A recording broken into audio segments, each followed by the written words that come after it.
So this is we're starting to do more controversial topics. We may catch flack. As we should. I think it's good to talk about it.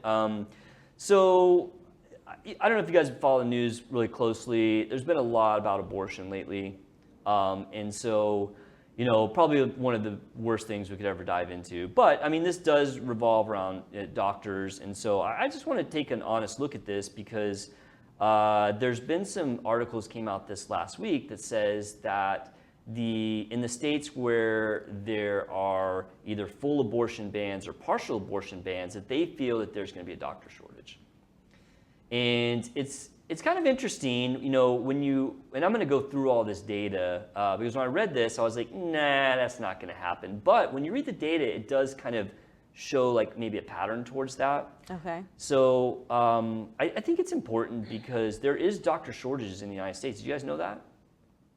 Yeah. No? I did not know that. Yeah, there are, and it depends on the specialty. There's not really a shortage of plastic surgeons, but there are specialties, and OBGYN is one of them. There are areas of the country where OBGYNs are scarce. There's not enough OBGYN doctors to service the population of these small and middle towns, and so that's where things like midwives become important. Sorry, I had like a senior moment. I was about to. You're about to interrupt you. Thank you. Say it. You I knew what you were looking for. I was like, what are those people that they're kind of like OBs, but they're kind of like a nurse? Sorry, that's not insulting to midwives. You guys do a great job. But there is a doctor shortage. And so if you thought that laws were making that worse, then I do think that that's worth discussing.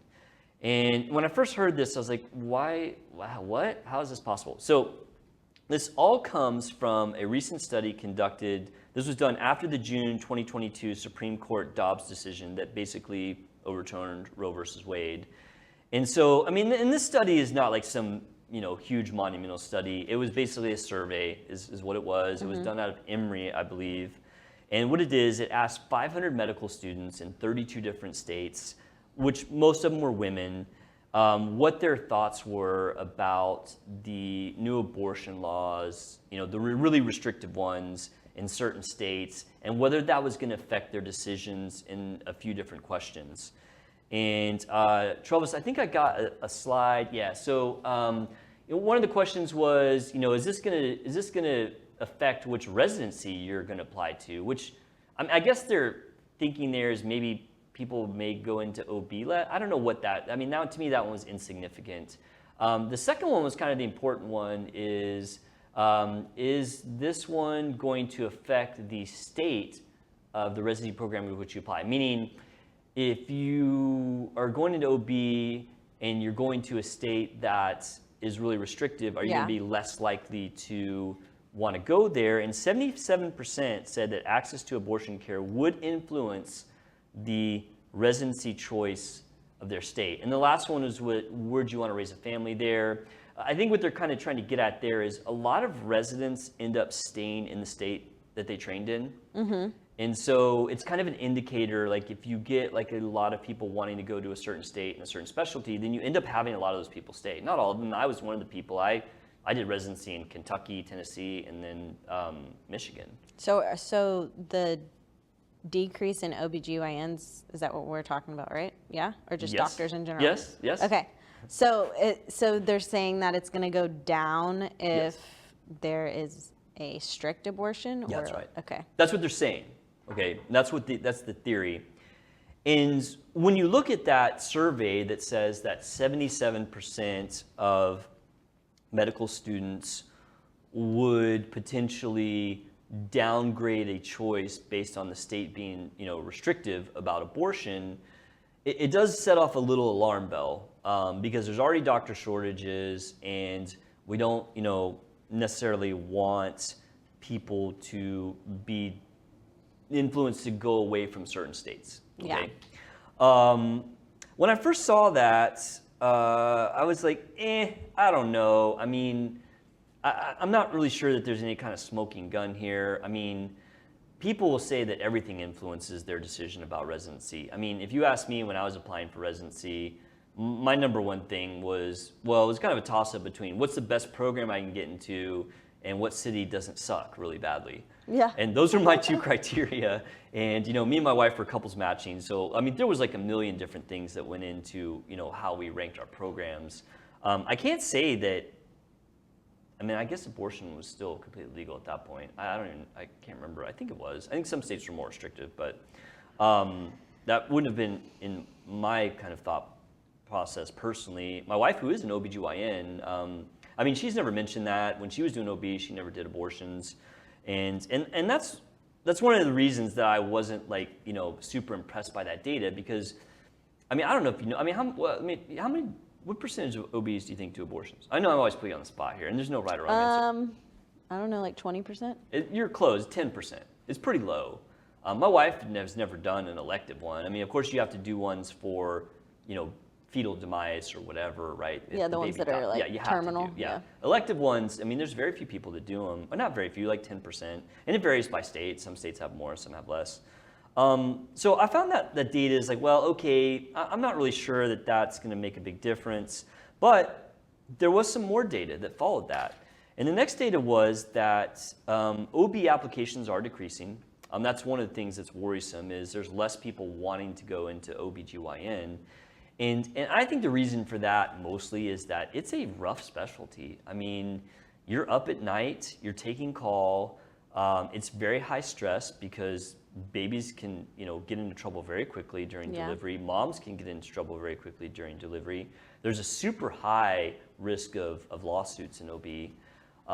And when you combine all those things together, there's a pretty high burnout. And my wife's one of those people. She did OB for 4 or 5 years, and she's like, I'm done. Yeah. It's like, I'm not going to do that anymore. It's just too much. Yeah. My OB was very straightforward, because I had a C-section with Avery, and she was like, I'm doing a C-section, and I'm not, nothing else. So, right. You're going to get this, and you're going to like it. Or if you don't want this, then you're going to have to go to another doctor. Really? And then she was like, and then if you was that because stay of some... with me, because she was breached. Oh, of course, right. Oh, that makes perfect sense.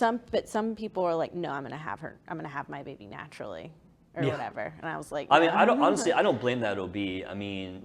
But then there's there's some doctors that, once you have a C-section, they'll let you have a VBAC. It's called vaginal birth after C-section. Yeah, they'll do that. But then this one, she was like, no, you will always have a C-section after this. I don't think my wife ever did VBACs. Because that is risky. Yeah, you can die. Yeah, that. she's very like, you're not. I'm never going to put you at risk, because then I'm at risk. Right, exactly. It makes sense. So OB applications are down. Overall, they're down by 5%. But after the new law, or the Dobbs decision, the states in which had really restrictive abortion laws, the rate of applications was down by 10%. So not only do you have people now in that survey saying, okay, I may not go to a state that has restrictive, abortion laws to practice, to train, you actually are now seeing potentially that there's actually a decrease in applicants. Now, I think the dust will settle once it all gets out of the freaking media. I kind of agree with you. And people will go back to doing what they want to do.